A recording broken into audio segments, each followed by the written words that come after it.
Allez, on continue un tout petit peu sur le DAX, sur les mesures, sur les calculs. Je vais vous donner quelques autres exemples pour que vous ayez plus de choses en tête. Donc j'ai fait un peu de place dans notre exemple, juste sur la page, hein, et je vais d'abord vous donner l'exemple du calcul. Je vous parlais tout à l'heure des contrôles qualité. Eh bien, je vais calculer un taux de remplissage au niveau de ma table client.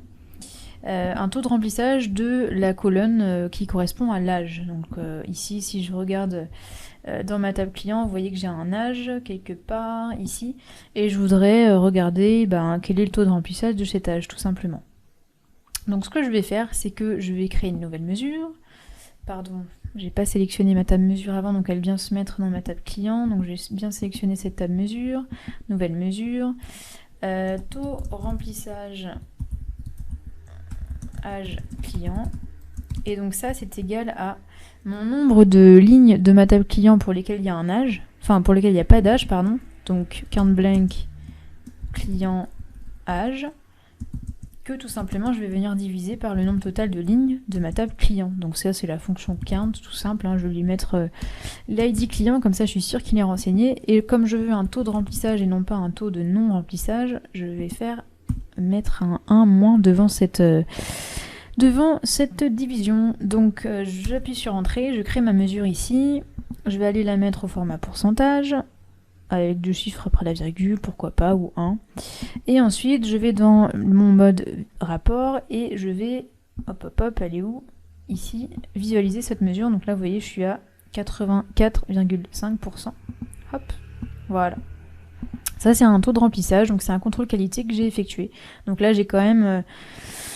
si je fais par exemple derrière une répartition en fonction de l'âge ou de la catégorie d'âge, puisqu'en l'occurrence on l'a déjà défini tout à l'heure, du nombre de clients, donc soit le nombre de clients, je viens lister, là, compter le nombre d'ID, hop, et j'ai mon nombre de clients par catégorie d'âge, soit deuxième solution, mais ça revient exactement au même, mais je préfère faire un calcul quand même explicite, c'est que je vais aller créer une mesure qui s'appelle nombre de clients, et je vais aller compter le nombre de clients ID. Tous les clients ID étant, enfin tous les ID étant distincts, ça revient à faire un distinct count de clients ID. Hop, voilà, et si je mets ça là-dedans, vous voyez qu'on a bien le même résultat, donc mes 3000 clients, etc. Et donc si, hop, j'enlève ça, si je fais un petit donut de ces trucs-là, vous voyez que ces proportions-là sont représentatives, mais seulement pour 84,5% des clients. Donc voilà. C'est une information du coup qui est fiable à 84,5%. Autre contrôle qualité qu'on peut faire ensemble, toujours sur la table client, c'est de vérifier par exemple la fiabilité du téléphone. Vous voyez qu'ici, pour un certain nombre de clients, c'est pas renseigné, mais ensuite j'ai des numéros de téléphone ici, et donc je vais vérifier la fiabilité de ce truc-là. Donc, étant donné la manière dont il est noté, je vais d'abord vérifier que j'ai 2, 4, 6, 8, 10, 12, 13, 14, donc 14 caractères, je vais vérifier que c'est pas vide, et je vais vérifier que c'est pas 01, 02, 03, 04, 05. Voilà, ça va être mes critères de fiabilité. Comment je vais évaluer ça? Eh bien, je vais créer une nouvelle colonne que je vais appeler fiabilité téléphone, sans accent, comme ça je pourrais taper dans le champ de recherche ce champ-là. Je vais renvoyer OK ou NOK. Et donc, la fiabilité de ce numéro de téléphone, hop, je vous fais un peu de place. Comment je vais l'évaluer? Donc je l'évalue ligne à ligne, donc je renvoie bien un résultat ligne à ligne, en l'occurrence OK ou NOK, et donc première condition, si c'est blank, si mon téléphone, hop, est blank, dans ce cas-là je renvoie, c'est simple, NOK. Sinon, je vais aller voir plusieurs choses, donc je vais aller voir si la longueur, donc longueur, c'est len de mon téléphone, toujours, hop, est égal à 14. Donc là, ça veut dire que je suis plutôt pas mal. Je vais aller vérifier une deuxième chose. Hop. C'est que mon téléphone est différent de 0,1, 0,2, 0,3, 0,4, 0,5, sait-on jamais. Hop, donc si j'ai ces deux trucs-là, je vais renvoyer OK. Si ça c'est faux, je vais renvoyer NOK. Et si ça c'est faux, enfin le deuxième if, je vais renvoyer également NOK. Je ferme mes parenthèses et j'appuie sur Entrée. Et donc là, j'ai une colonne tout à droite qui s'est rajoutée, fiabilité téléphone, où j'ai soit OK, soit NOK. Vous voyez, donc ici, quand c'est blank, effectivement, j'ai NOK. Ensuite, j'ai des OK. En l'occurrence, j'ai pas... je pense que j'ai dans mon jeu de données, comme c'est un jeu de données que j'ai fabriqué moi-même, j'ai pas rajouté de 0,1, 0,2, nanana.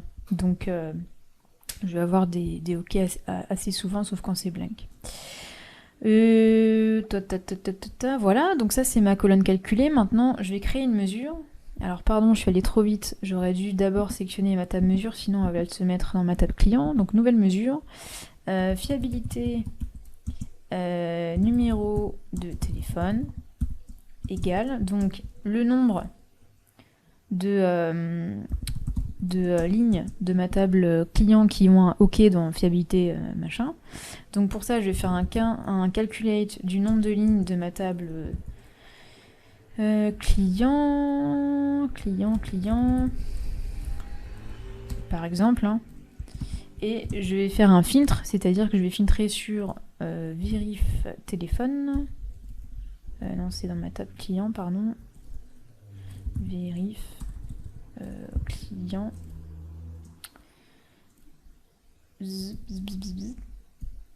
Elle est où cette colonne? Comment je l'ai appelée? Non, je l'ai appelée fiabilité téléphone, pardon. Et ça, il faut que ce soit égal à OK. Et voilà, ça c'est mon nombre de lignes qui sont en téléphone égal à OK, que je vais diviser par mon nombre total. D'ailleurs, je pourrais référencer directement ma mesure qui est ici, qui s'appelle nombre de clients. Hop. Donc là, j'ai bien mon nombre de clients avec un téléphone OK divisé par mon nombre total de clients. Hop. J'appuie sur Entrée, je mets ma mesure en pourcentage, avec un chiffre après la virgule, et je vais pouvoir visualiser cette mesure. Donc ici, je suis à 82,3% de fiabilité au niveau des numéros de téléphone. Ce qui est assez proche de ça parce que en fait, j'ai quasiment supprimé autant de téléphones que d'âge. Donc voilà. Deuxième calcul, deuxième petit exemple. Dernier exemple que je voudrais vous montrer, c'est aussi pour vous montrer la puissance d'un modèle relationnel, surtout quand il est bien construit. Je voudrais calculer, donc ça je l'ai déjà fait, mon chiffre d'affaires, ça c'est une chose. Je voudrais aussi faire la somme de mes achats, et en fait je voudrais calculer tout simplement mon profit, c'est-à-dire mes ventes moins mes achats, pour voir combien il me reste dans la poche. Et donc, ce que je veux vous montrer, et ce qui est intéressant, c'est qu'on peut faire une soustraction entre deux mesures qui s'appuient sur deux tables différentes, qui n'ont pas de lien directement l'une avec l'autre, mais qui sont reliées toutes les deux par la date à mon référentiel calendaire. Donc ce que je vais faire, donc mon chiffre d'affaires, je l'ai déjà, hein, mais je vais du coup recréer une mesure pour avoir mes achats, quoi. Donc achat, somme, sur la table achat du montant hors taxe. Hop, voilà. Tout simplement, je vais visualiser ça. Hop, pardon. Voilà, je vais mettre ça en carte. Et puis en euros. Hop. Hop. Donc j'ai le chiffre d'affaires ici. Je vais bouger ça. Hop. Va à côté de ton copain là des contrôles qualité. Hop. Voilà. Mon chiffre d'affaires d'un côté, mes achats de l'autre. Bon, là, j'ai l'impression qu'on s'y retrouve pas mal. Mais donc, pour aller jusqu'au bout du truc, nouvelle mesure, je vais appeler ça profit. Et donc, ça va être mes ventes, mon chiffre d'affaires, moins mes achats. Hop. Et voilà, et je suis capable de soustraire deux mesures entre elles, mesures qui ne sont pas directement reliées l'une à l'autre. Hop. Je le mets un peu en forme pour que ce soit plus sympa à lire. Je mets ça en euros. Voilà. Voilà. Et là, ce qui est intéressant, c'est que je vais faire un peu de place. Je peux très bien rajouter, par exemple, un filtre sur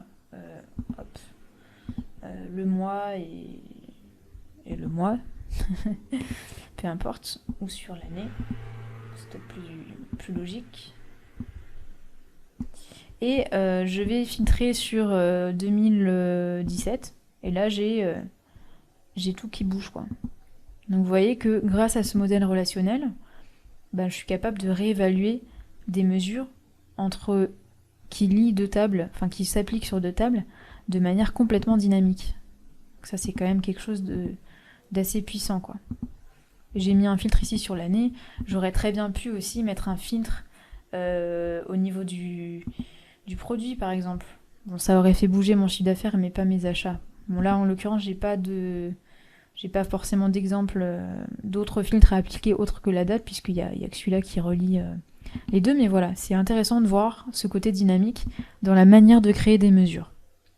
Voilà quelques exemples très basiques, mais on est là pour découvrir les fondamentaux, de toute manière.